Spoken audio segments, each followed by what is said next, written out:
You know, overburden, solid artifacts, everything else. Right. And then the wall, I think I could do it with a photograph.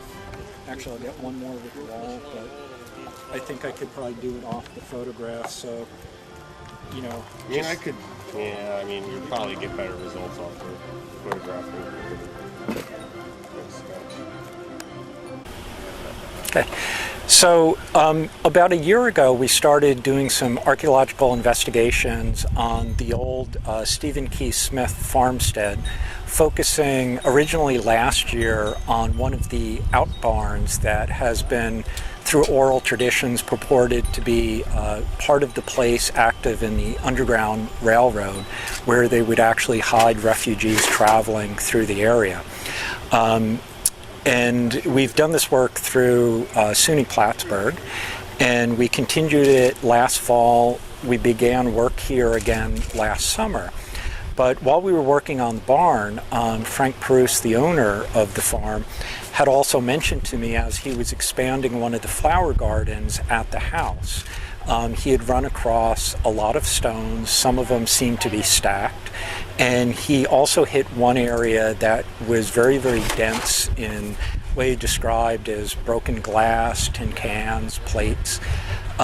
So we were very curious to investigate this and see, is this potentially an old privy, an old well, part of an old building? And if it is filled with trash from a house, what time period does it relate to? What does it tell us about the families who are living in the house at the time? So we started last weekend doing some preliminary excavations here, came down on what appears to be a circular wall that's about 6 feet in diameter on the inside, that's absolutely filled with broken dishes, glassware, oil lamps, doorknobs. We were joking everything but the kitchen sink, but then we also found one of the soap dishes that would traditionally be with the kitchen sink. So, but we're just concluding the excavations right now, have a whole lot of material that we're now going to take back to the lab, clean up, process, catalog, and try to get a definitive answer of, first, when does this deposit date to? Is it early? Is it late? And we're also still trying to figure out what this deposit represents. Normally, trash scatter would be, week after week after week, people would be depositing trash, and you would get a little trash, a little soil, a little trash.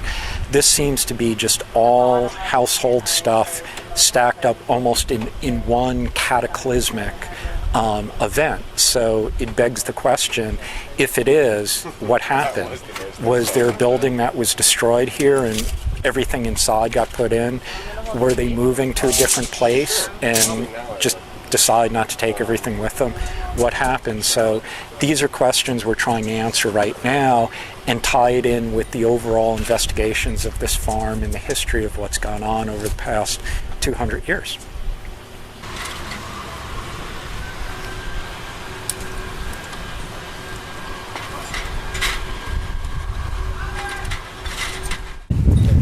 Some of the items we've been finding in this old deposit, and as I said, it looks like part of the inventory of a household, but typical things you'd find in a kitchen, a ceramic vessel for, whether it's vinegar or some other liquid, tin cans.